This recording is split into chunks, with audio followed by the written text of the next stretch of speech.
I have the pleasure to moderate this session, which is the sixth session of the annual conference organized by the Arab Center for Research and Policy Studies.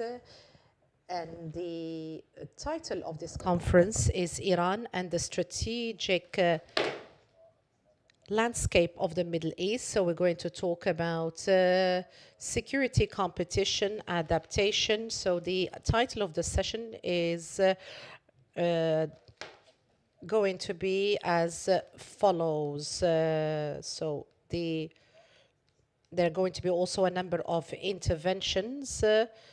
And we're going to have Pinash Ansinkaya. This is a joint paper with Beram Sinkaya.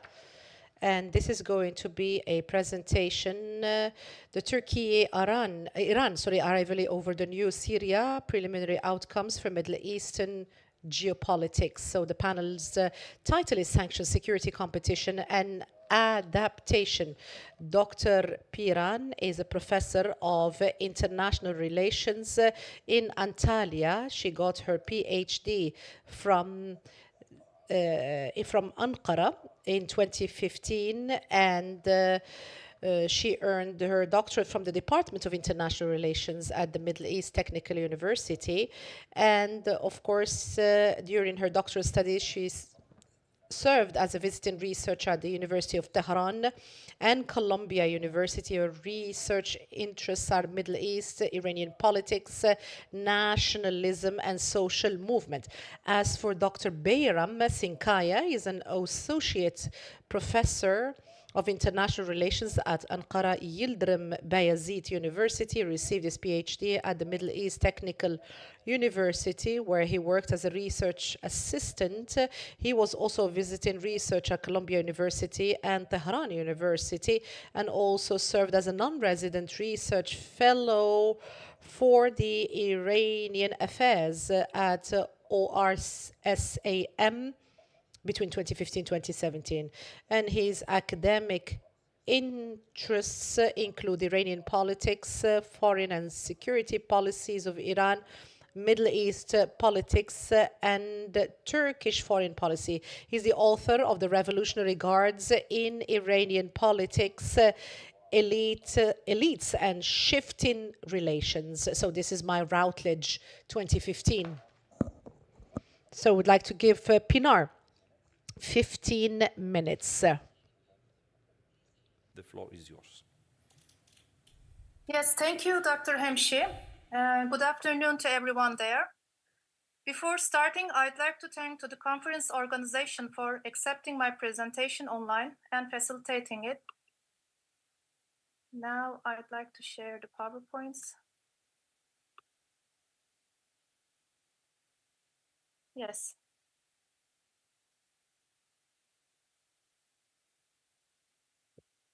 We co-authored this paper on Turkey-Iran rivalry on the new Syria with my colleague, Dr. Bayram Sinkaya. We started with the question, how has the regime change in Syria affected Turkey-Iran relations? We also wondered about what would be the impact of the positioning of these two states after the fall of Assad regime in the future of the Middle East. After some initial research, we have found out that there was an anticipation among the opinion writers and commentators that there would be a fierce rivalry between Turkey and Iran after the regime change in Syria.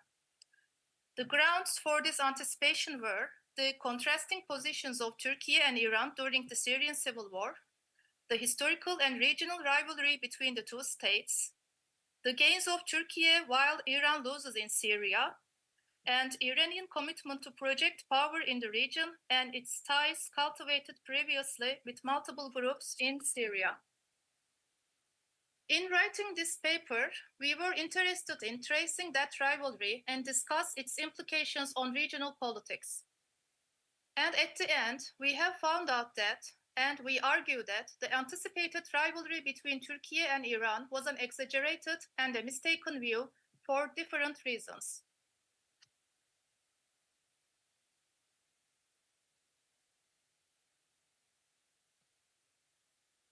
In our research, we first traced the argument and actually the fact of diverging positions of the two countries that led to a rising tension on Syrian issue.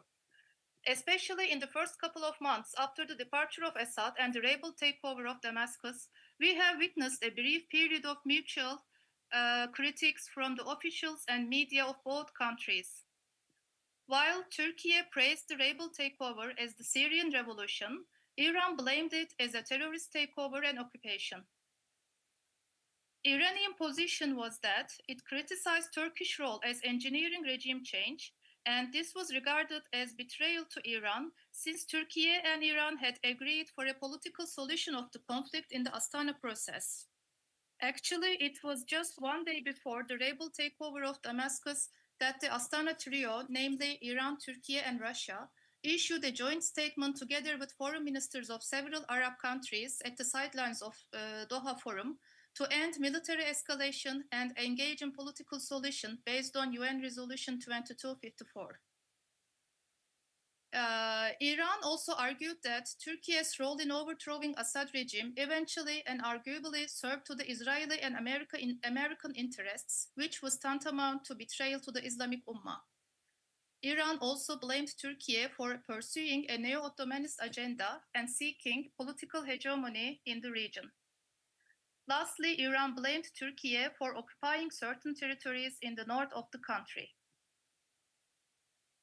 Turkey, on the other hand, called Iranian policy of supporting Assad as a mistaken stance. This was mainly because Turkey regarded the revolution in Syria as a genuine and authentic popular movement. Thus, Iran's reading of the revolution as a foreign-backed terrorist movement was mistaken. For Turkey, Iranian policy of engineering proxies in different countries, including Syria, was destabilizing the region and deepening the sectarian cleavages. Also, for Turkey, Iran's policies did not help to stop Israeli aggression in Gaza, Lebanon, and eventually in Syria. Turkey regarded Iran as a potential spoiler for the stability in the new Syria, considering Iranian resentments against the Syrian revolution, and statements of Iranian officials, such as Khamenei's call for the Syrian youth and resistance to liberate their country. Hence, Turkey warned Iran to avoid such destructive policies. After such critiques were publicly raised by Turkish Foreign Minister Hakan Fidan, the tension between Turkey and Iran reached its zenith in late February. In the next part of our paper, we portrayed the respective positions of the two states in relation with the new Syrian administration. Accordingly, Turkey supported the new Syrian government under the leadership of Ahmed al-Shara. Turkey positioned itself as protector of the new Syrian government and promised all kinds of support for establishment of sovereignty and stability in the country. Turkey signed a defense cooperation protocol with the new Syrian government in July 2025. Turkey also held diplomatic achievements in terms of immediate recognition of the new Syrian government by the Arab states, European Union, and US. Also, Turkey played a crucial role in the removal of the US sanctions on Syria. Turkey also engaged in economic reconstruction and state building in Syria through agreements in various fields signed by respective governmental institutions and civil society organizations. In turn, Iran lost its economic and military presence in Syria. All kinds of Iranian economic activities were seized. Iranian soldiers and Iran-affiliated militias left Syria. Entry of Iranian citizens and Iranian products to Syria were banned. Iran also lost its diplomatic presence in Syria.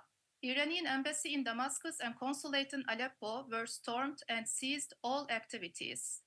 Whereas at the same time, Turkey reopened its embassy in Damascus and consulate in Aleppo after 12 years of interregnum in December 2024. Iran also marginalized from regional diplomacy on the future of Syria, especially by not being invited to Arab Ministerial Contact Committee on Syria meetings. Iran was also marginalized from regional energy politics with the Azerbaijan-Syria gas deal signed in August 2025. However, as the events unfolding, we came to see that tensions between the two countries were eased, despite divergent positions of Turkey and Iran about the rebel takeover in Syria and the discrepancy between Turkish gains and Iranian losses. Turkish-Iranian rivalry calmed down very soon, as a surprise to many. Leaders of both countries avoided blaming each other directly. Routine meetings between the high-level officials continued. President Erdogan and President Pezeshkian had sincere meetings on the sidelines of different international summits. Then a new question came up for us. Why has the widely anticipated Turkey-Iran rivalry in Syria not been materialized? We have found out that there are three reasons that prevented the developments in Syria to turn into a fierce rivalry between Ankara and Tehran. The first one is about capabilities and limitations, which is the declining capacity and willingness of Iran to confront Turkey in Syria.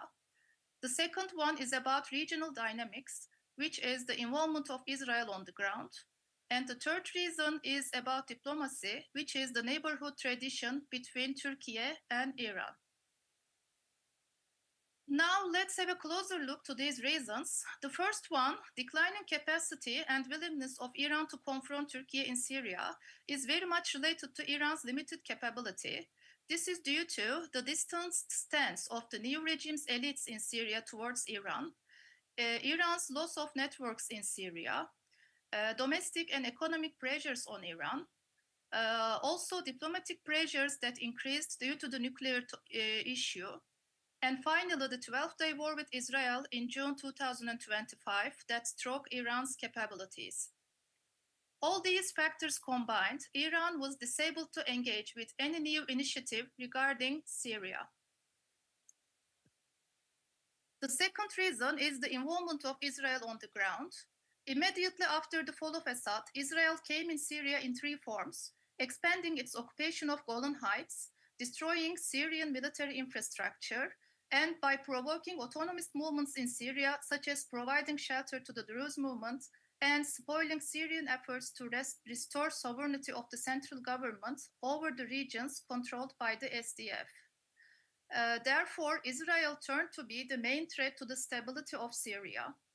In result, Israeli military activism in the region and in Syria threatened the Turkish interests. Thus, Israeli threat emerged to be a new and a shared concern of the two countries, given the hostility between Israel and Iran. The third reason for unrealization of Turkey-Iran rivalry in material terms is the neighborhood tradition between Turkey and Iran. The two countries have experienced centuries of neighborhood full of many instances of conflict and cooperation. They have eventually managed to compromise their differences and adopt a fine line between rivalry and competition. There has been rationalization and compartmentalization in bilateral relations that help Ankara and Tehran to overcome their differences, moderate their conflicts, and maintain good neighborly relations. In conclusion, the initial expectations of rivalry between Turkey and Iran has eventually been moderated. The underlying dynamics for this moderation are Turkey's having upper hand in Syria, but being cautious of its overreach and being aware of challenges in Syria. On the part of Iran, it's being strategically weakened, but still being present in the game via some limited networks. In addition, Israel emerged as a common threat for both Turkey and Iran. This led the two countries to sideline their differences in Syria and in the wider region. Lastly, we think that there is still a potential for Turkey-Iran rivalry in Syria, but under current circumstances, they pragmatically choose to avoid confrontation. And this is the end of my presentation. Thank you for your listening. Now I'd like to leave the floor to Dr. Sinkaya for Q&A session. And thank you for the possible comments and questions beforehand. Thanks. Thank you very much, Pinosh. Shall you? It's okay, we can continue and after in Q&A. You will get 5 minutes plus Okay. during the Q&A. Thank you very much. So الآن ننتقل إلى Would like to give the floor to the second speaker, Dr. Zainab, who is going to present a paper entitled Sanctions and Strategic Adaptation, Assessing Iran's Military Power. So Zainab has a master's from the Islamic Civilization Institute, in Muslim cultures from the Aga Khan University's Institute for the Study of Muslim Civilizations, London. She has presented her work at international conferences and is currently involved in editorial and research work related to Middle Eastern geopolitics and Iranian studies. She also holds an MA in English Literature from Az-Zahra University, Tehran, with prior research focusing on critical theory and ideology. 15 minutes.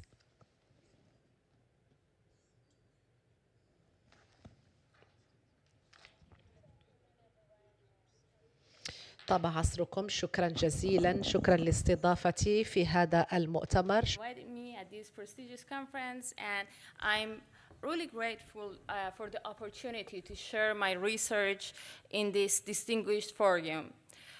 Today, I'll be presenting my paper, Sanctions and Strategic Adaptation, Assessing Iran's Military Power.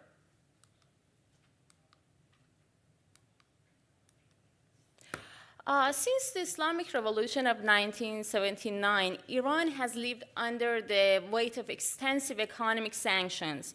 These sanctions, imposed heavily by the US and its allies, have targeted Iran's nuclear program, missile industry, and a wide array of other sectors in its economy.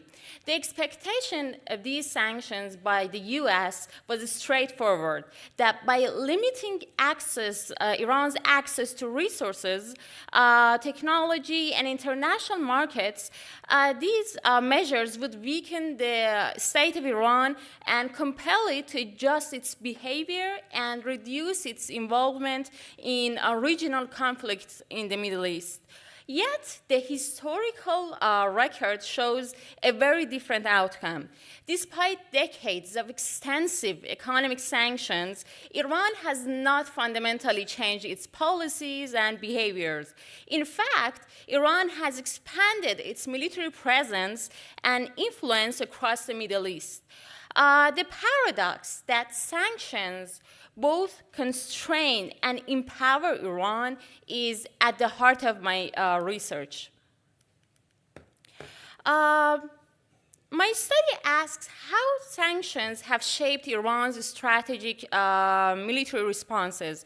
More specifically, I focus on three key interrelated themes: the development of a self-reliant military ballistic missiles and drone industry, the pursuit of alliances with non-Western powers such as Russia and China, and the support for regional proxies, including Hezbollah, Hamas, and the Houthis.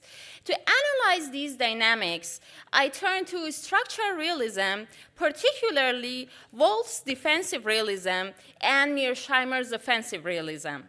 Wolff's defensive realism suggests that states seek security above all else, and they rely on self-help in an anarchic international system. The perspective helps explain Iran's drive for indigenous military production. When Iran is cut off from foreign suppliers, it had little choice but to build weapons at home. Mearsheimer's offensive realism, on the other hand, argues that great powers aim to maximize their influence and achieve regional hegemony.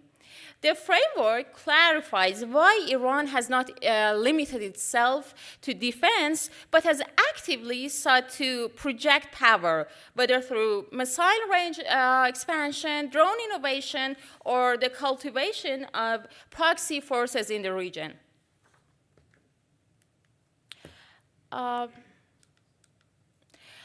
By drawing on these two approaches, I situate Iran's strategic adaptation in the larger theoretical debates of international system, and I also test the limits of these approaches in practice, most vividly during the 12-day war between Iran and Israel in 2025. So let me begin with the first case study, which is military self-reliance. Sanctions forced Iran into a position of necessity. Unable to import advanced weaponry, it began to develop ballistic missiles and drones domestically. From early adaptations of North Korean technology in the 1990s and 1980s and 1990s, Iran gradually created its own Shahab, Sejil, and Khorramshahr missile series. By the 2010 and 2020s, Iran was pursuing solid fuel missiles with ranges of up to 2,000 kilometers range and hypersonic models such as the Fatah, which rival technologies in China and Russia. In parallel, Iran invested in drones as well, from the Ababil series to the Shahed series and Mohajer series. So they became central to the strategy of Iran's asymmetric warfare doctrine. These systems are relatively cheap, versatile, and effective in harassing stronger adversaries. In many ways, sanctions unintentionally stimulated innovation under duress. During the 2025 war, Iran launched more than 500 missiles and drones at Israel. Many were intercepted by Israel's Iron Dome and Arrow systems, but the sheer scale of the attacks imposed cost and created psychological pressure for Israel. Missiles that struck near Tel Aviv or other major cities of Israel disrupted daily life, forced civilians into shelters, and shut down Ben Gurion Airport. Even when they were neutralized, the volume of Iranian fire demonstrated an ability to overwhelm Israeli defenses and to generate fear. A reminder that deterrence is not only about destruction, but it's also about creating perceptions. At the same time, Israel's response revealed the limits of Iran's strategy. Advanced missile defense systems intercepted most projectiles of Iran, while Israeli and the US strikes destroyed key Iranian nuclear sites and degraded Iran's air defenses. In this way, Israel both absorbed Iran's offensive pressure and systematically disrupted Iran's capacity to sustain deterrence. Alongside self-reliance, Iran has relied on non-Western partnerships with Russia and China. So these two countries have played an important role in providing technology, training, and diplomatic cover for Iran. China's long-term partnership with Iran has included arms transfer and joint development projects, while Russia cooperated with Iran in Syria and even purchased Iranian drones for use in Ukraine. These ties illustrate how sanctions have encouraged Iran to look eastward. Yet the 12-day war also demonstrated the limitations of these alliances with non-Western powers. When Iran came under direct attack from Israel and the US, neither Russia nor China provided military support for Iran. Russia was consumed by the war in Ukraine, and China was focused on protecting its own economic interests and preventing instability in the Persian Gulf. Both states expressed diplomatic concern, but in practice, Iran was left isolated.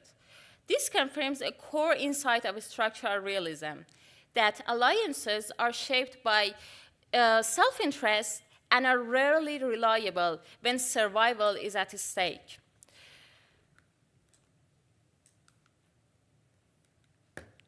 The third area of adaptation is Iran's reliance on what it calls the axis of resistance.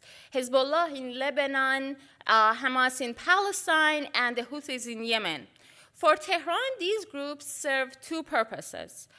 They extend Iran's influence across the region, and they provide a low-cost means of deterring Iran's adversaries. By supplying weapons, training, and funding, Iran seeks to signal that any attack on its own territory will trigger responses across multiple fronts in the Middle East. Yet here again, the results of these proxy forces, or what we may call non-Western, non-state actors, have been mixed. So Hezbollah, once considered Iran's most reliable proxy, suffered significant losses to Israeli strikes in 2024, including the death of its senior commanders, and was unable to mount an effective defense in 2025. And Hamas, on the other hand, heavily supported by Iran since the 1990s, was similarly weakened by Israel's military operations after October 2023.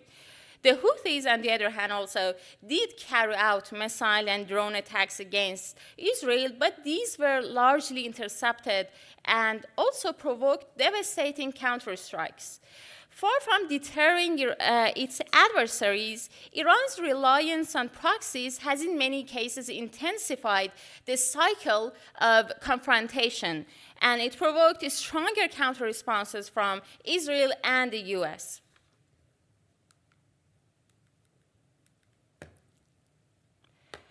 Taken together, these findings highlight the paradox of sanctions. On one hand, sanctions have undeniably constrained Iran, reducing its access to advanced technology, and it has weakened Iran's economy as well. On the other hand, they have pushed Iran to adapt in creative and often aggressive ways by building domestic industries, forging new partnerships, and expanding its asymmetric strategies.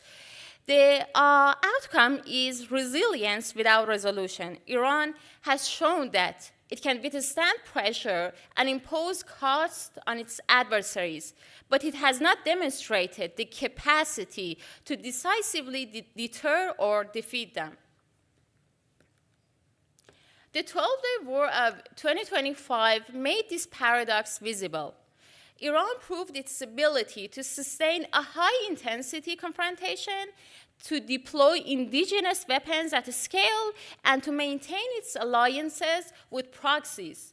But the conflict also exposed deep vulnerabilities of Iran: the degradation of its proxies, the destruction of nuclear facilities, the assassination of its senior officials, and the absence of reliable external support from its non-Western partners. Iran emerged bloodied but unbroken, yet far from victorious.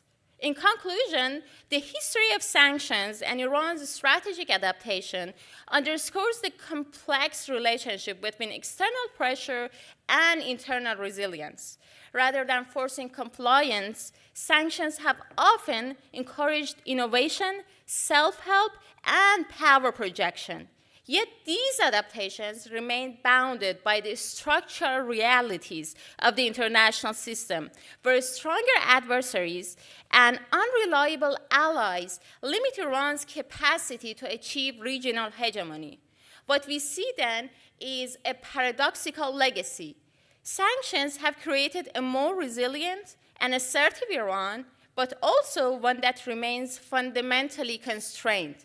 Its military strategies, while impressive in adaptation, fall short in effectiveness when they're tested against superior coalitions. Thank you very much for your attention. شكرا زين. Thank you very much, Zainab. Now we'd like to move to the third speaker, Mr. Kahlan Abdelaziz Al-Shuja, who is a researcher who has a master's in development from Sana'a, Yemen in 2024. very soon he's getting his PhD. So he's a research professor specialized in development studies. He holds the master's in international development from the Gender Development Research and Studies at Sana'a University, Yemen. His work experiences focus on data analysis, policy research, and nonprofit sector development in the Arab region. His paper is going to be entitled Nufud al-Irani, so the Iranian hegemony and the Iranian influence in the Bab al-Mandab geopolitical tools and the implications of regional changes. إذن سأتحدث باللغة العربية لأنني كتبت الورقة باللغة العربية. الحديث باللغة العربية يجعلني قادرا على الشرح بشكل واضح. First of all, I would like to thank the Arab Center for Research and Policy Studies, and also I would like to thank the Iranian Studies Unit, and I would like also to thank Dr.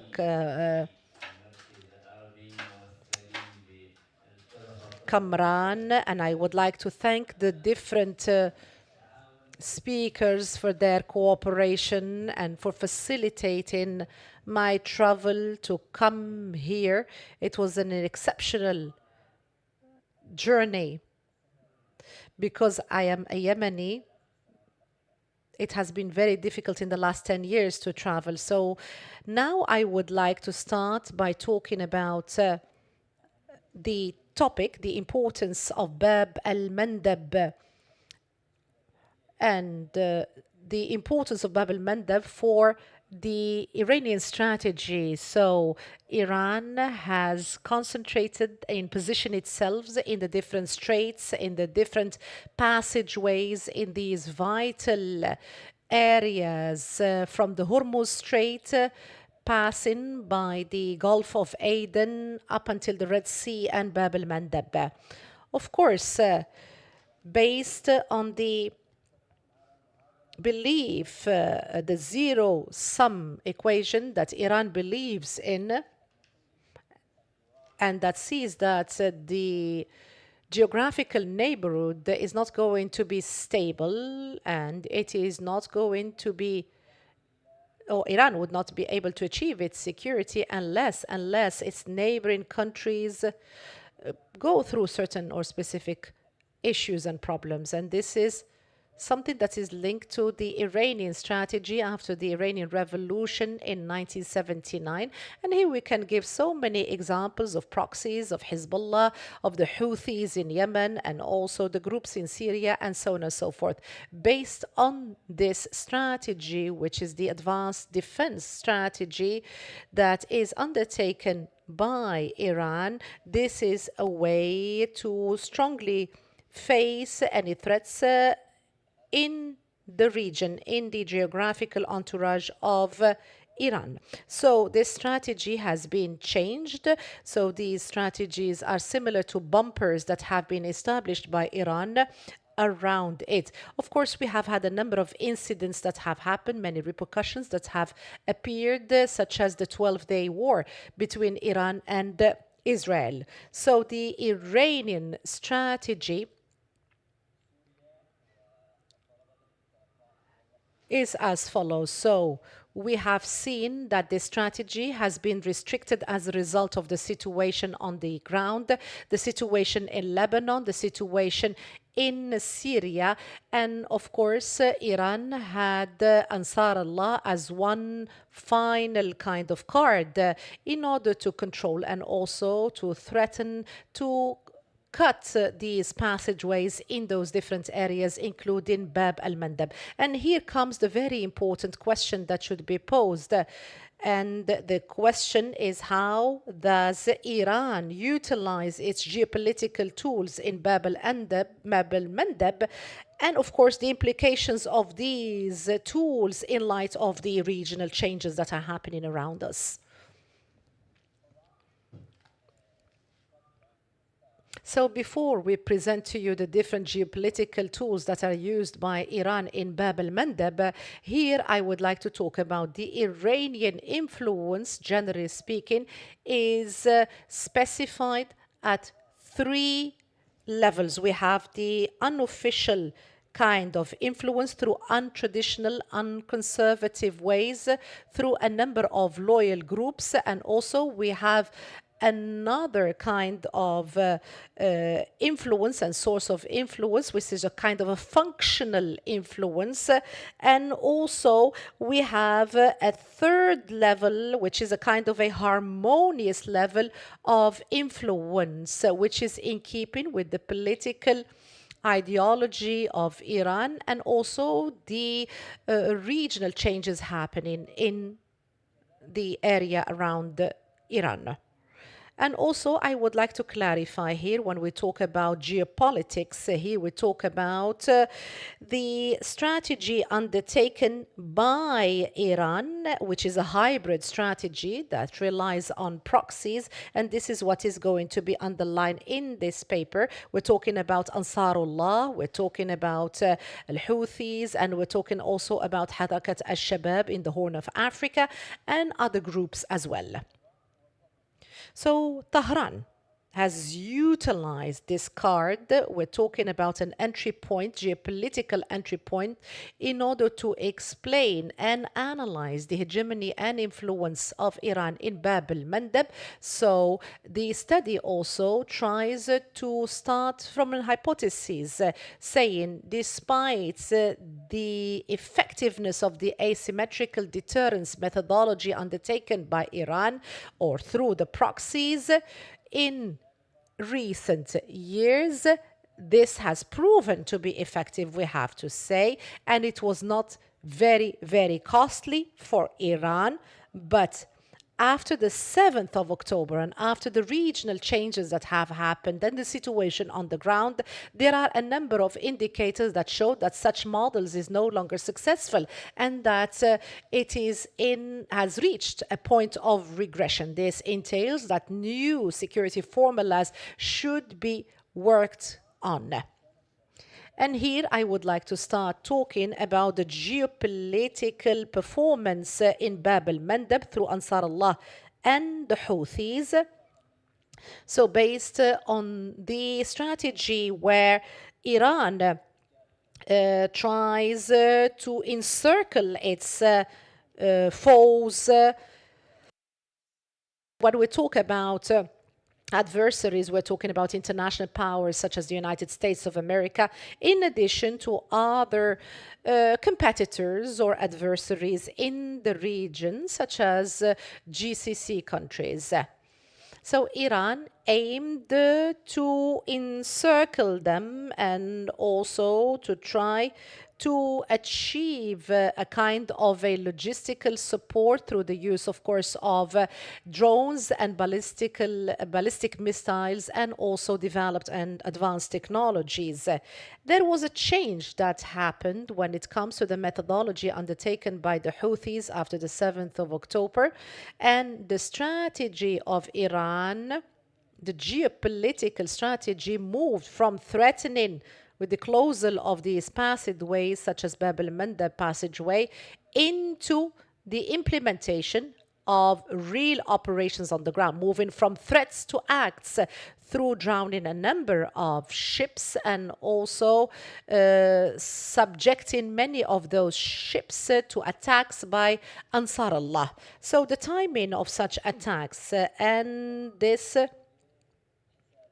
has been subjected to calculations made by the Iranian negotiators and his conflicts with international and regional powers. So these were the calculations that were the incentive for such kind of moves. So the coastal lines in Hodeidah and other regions, these became points of control, and these coastal areas became very, very effective in order to achieve the Iranian strategy in Bab el-Mandeb and the Red Sea. So these coastal areas were a tool used by Iran in order for it to be able to exert effective pressure, particularly after the fall of Lebanon and Syria, and after them being no longer in the circle of Iranian influence. Of course, we have also other areas such as the Horn of Africa. So in the Horn of Africa, Iran tries to concentrate its influence in the eastern and western points of Bab el-Mandab. There are some research papers that have been written in this regard, and there are efforts that Iran, perhaps it is said, of course, that Iran wants to have another axis of resistance in the Horn of Africa in order to strike a balance in Bab al-Mandab and to try to compensate for the losses that Iran underwent in both Lebanon and Syria. The Revolutionary Guard tries to coordinate and cooperate with the armed groups and Ansar Allah, the Houthis in Yemen, in order to achieve the geopolitical objectives that Iran wants to achieve, particularly when it comes to Bab al-Mandab. And this is part of the deterrence strategy in Bab al-Mandab. So this coordination, and here there is a very important point that I would like to refer to, very pivotal, I have to say, is that the activities undertaken by the smugglers in the Horn of Africa, in Bandar Abbas port in Iran and Bab al-Mandab, and this became part of the Iranian strategy. And of course, we have the support given technologically and militarily speaking. Of course, there are regional changes and transformations. So after Iran being targeted and hit in both Syria and Lebanon, and after the control and influence of Iran has regressed in both Syria and Lebanon, it started concentrating on other groups, focusing on groups in Bab el-Mandab and in the Horn of Africa as one of its last cards of pressure in its hands. And of course, due to also an increased level of tension and conflicts between both Iran and the US and Israel. So we have three scenarios here. We have scenarios such as escalation scenario. This is going to be not in the interest of Iran. Also, we have the second scenario, which is the containment of the situation, and also we have a settlement scenario. So these are the three scenarios: escalation, containment, and settlement. I think that Iran wants to continue with the containment scenario, to continue with its proxy wars with limited attacks and disrupted attacks, and also to use Bab el-Mandab as a card in the hands of the Iranian negotiators.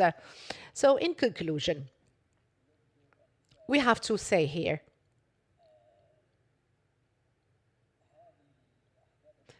these events and incidents that have happened after the 7th of October in Gaza and the war in Gaza, and also the escalation that happened afterwards, and the 12-day war and other attacks maybe are expected to happen. All of these create an opportunity within the different powers and forces in the region, whether these are Arab forces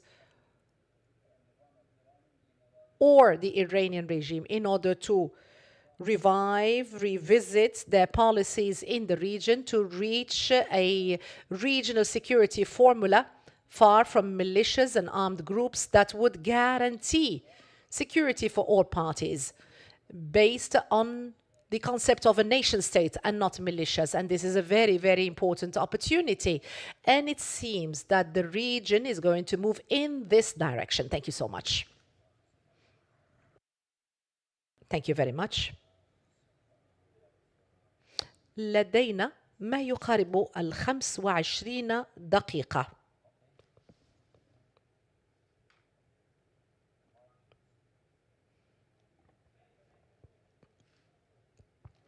Microphone, please.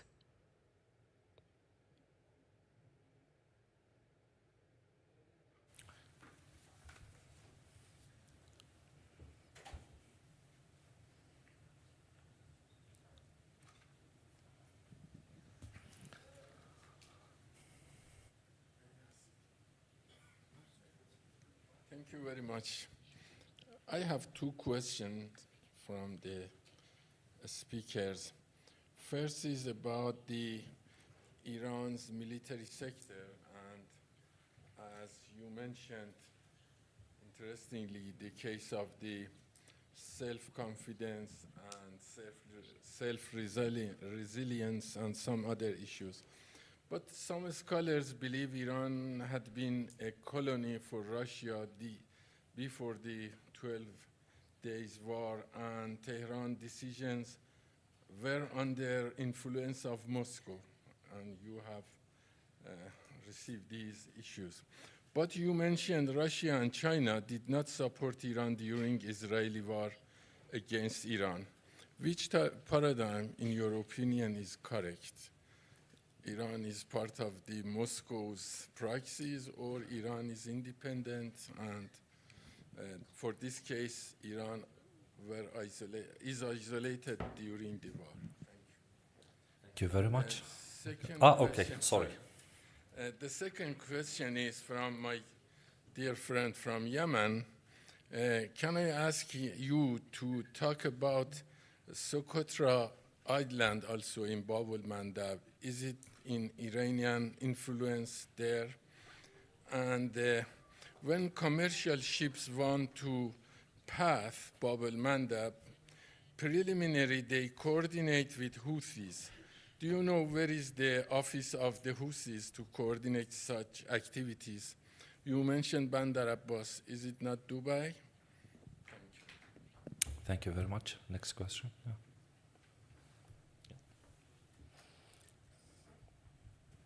Thank you, Mr. Moderator, and also thanks to all the panelists. I have the one very brief question from the Madame Nikukar. As I'm understanding, in your funding, you raises 4 or 5 points. The first is sanction, resilience without resolutions. Unfortunately, I cannot digest it very well and completely, this motion or concept. Is it possible you more elaborate on this issue, that what does it mean exactly? Sanction, 2 point, the resilience without a resolution. Thank you, highly appreciate it. Thank you very much. Are there any other questions? Yeah, Dr. Ilyas, there. Okay, it's okay. Okay, my question will be in Arabic for the addressed for the first speaker. فالأول من question, would Iran accept? Microphone, please. We cannot hear what the speaker is saying. I cannot hear the speaker, I'm afraid. Is what is happening in Syria? I don't remember how he described the situation in Syria. Is it just only one round and that there are some other rounds coming? So can this be true? We missed part of the questions. We do apologize to the ladies and gentlemen listening to the translation. Shukran jazila. My question is to Dr. Zainab, the first speaker. I welcome that she tried to encapsulate the strategic developments, military developments in Iran within the theoretical framework of realist theory. I just want to highlight 2 factors in the cost and benefit of waging war. Any novice student of military history realizes of all potential wars, about 90% of them never fought. And the reason is that there is a rational cost-benefit analysis of the contending parties in whether to wage. The last experience is the Cold War was never fought. When the Soviet Union collapsed, 3 people got killed. They got smashed in traffic jam in Moscow. Now, my point to this is that if we look at the cost of the 12-day war on Israel, let's say it's X. On Iran, let us say it is 2X or 3X, 3 times in terms of billions of dollars lost. you have to factor in two things. First, is that the relative cost, is that how is the size of the country and how deep is the country in absorbing these costs. Israel is relatively tiny, and that's really worrisome to understand the motivation of the leaders of Israel. That's really worrisome that it is a tiny country in terms of population and geography. So you have to think about these costs in relative terms, not just absolute terms. I wonder how that will be included in the realism framework. The other one is that the one who wages war has more of a burden on him to win. So if one wages war and loses, and the one who's being attacked and does not win, it's not symmetrical. I wonder how these two factors, it's not a symmetrical issue. Is that the one who is being waged war on and does not win, he does not have a burden to show winning, while the one who initiates the war has a burden to show that he's winning in order for the psychological burden that his war making is imposing on his own population. So how these two factors fit into the realism framework, the two schools of realism that you have expounded at the beginning. Thank you. Thank you very much, Dr. Ilyas. Are there any other questions? Okay, so, Bero? Additional comments. Yeah, of course. You have 5 minutes additional. Okay, thank you.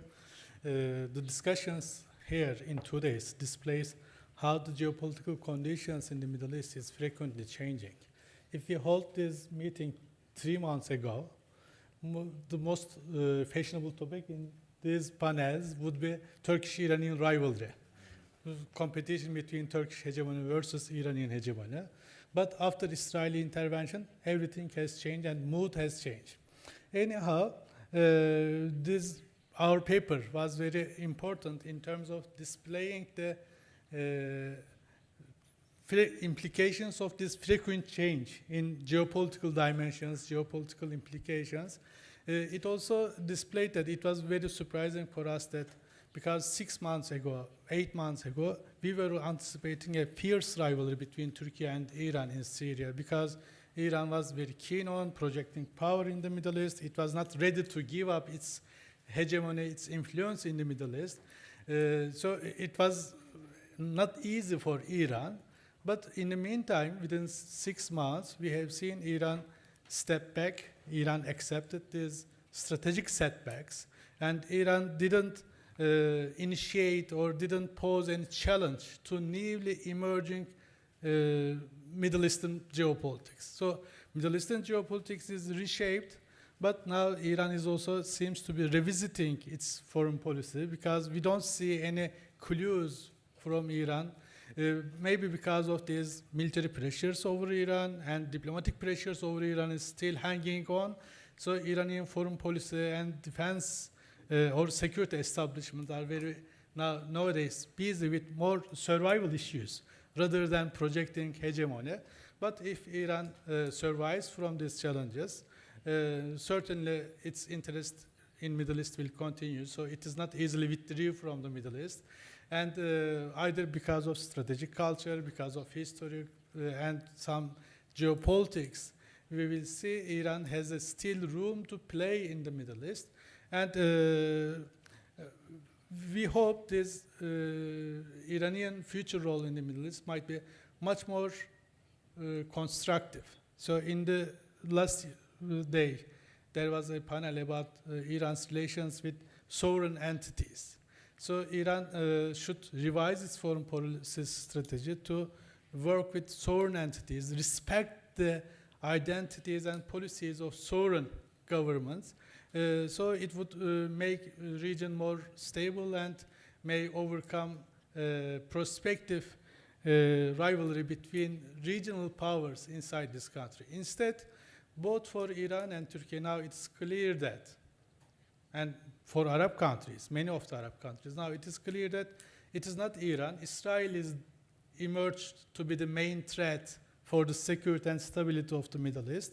So it provides an opportunity to Turkish and Iranian politicians to sideline their differences, and whether it will lead to engagement for cooperation, new cooperative strategies, we will see it. But despite the Israeli threat is now there, it's looming, it is challenging, but Turkey and Iran have still fundamental differences with regard to approach to the Middle East, in their visions of the Middle East, in their approach to the Middle East and Palestine question.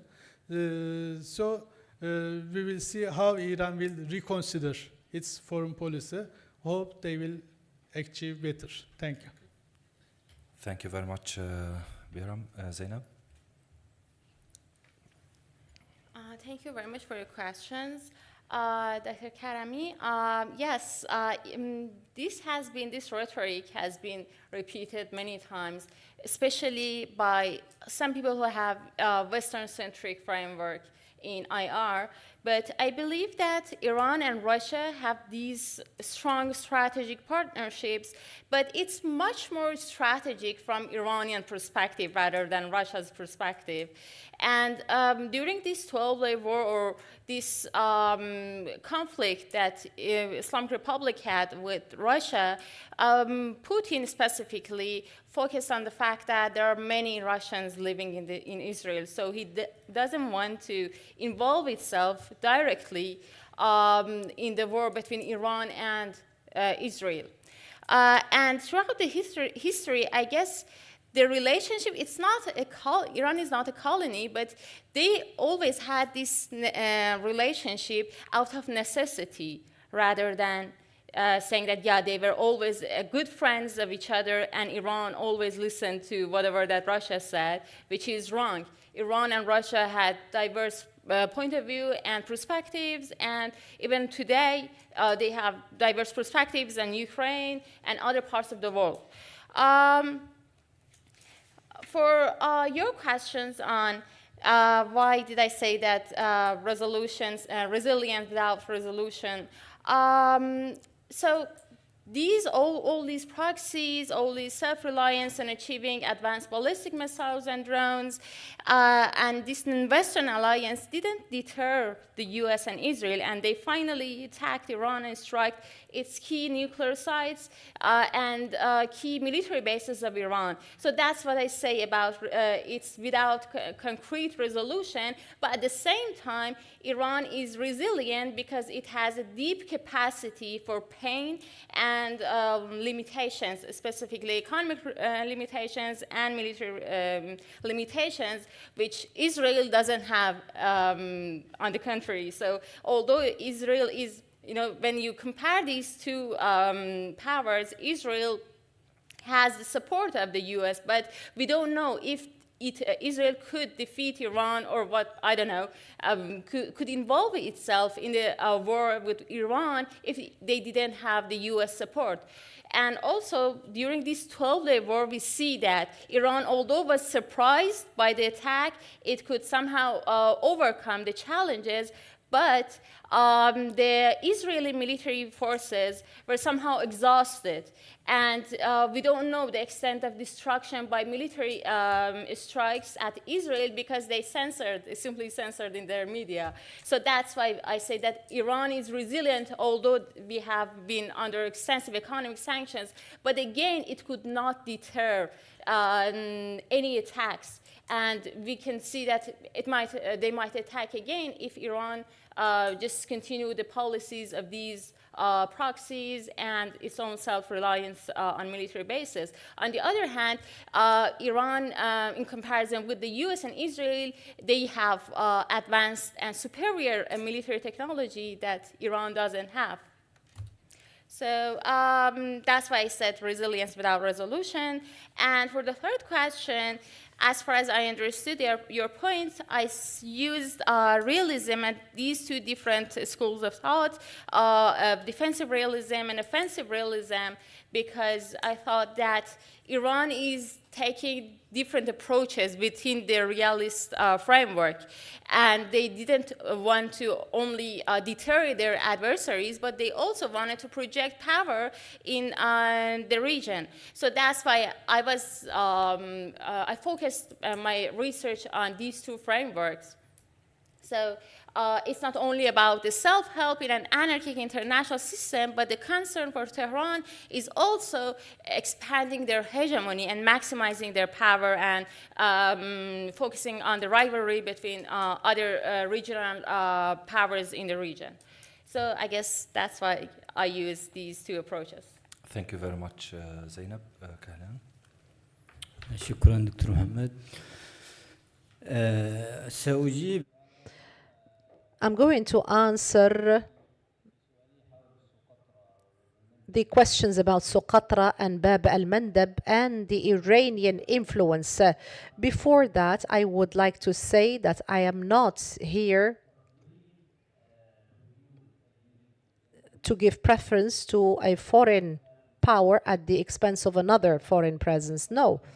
But when I looked at the Yemeni situation and when I looked at the military influence in Yemen, I would like to ask Professor Maliki, what does the Iranians, or what do the Iranians try to achieve? They want to achieve the southern corner of the Arab countries. So the aim of targeting Yemen is not Yemen in itself.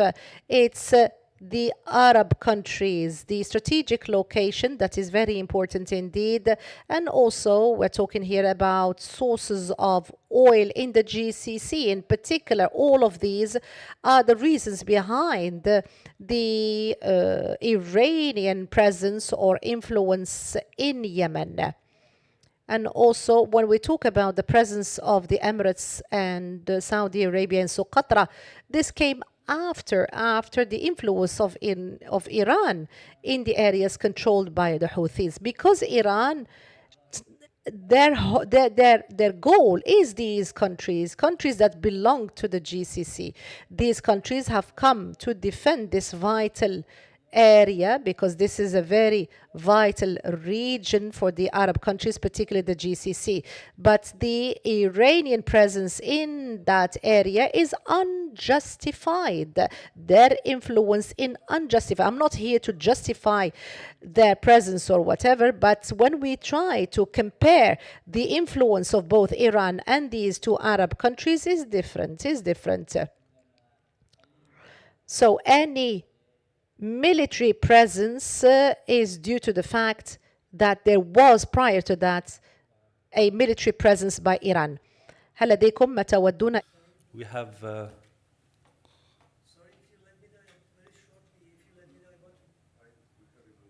Yeah, of course. Okay, Pinosh.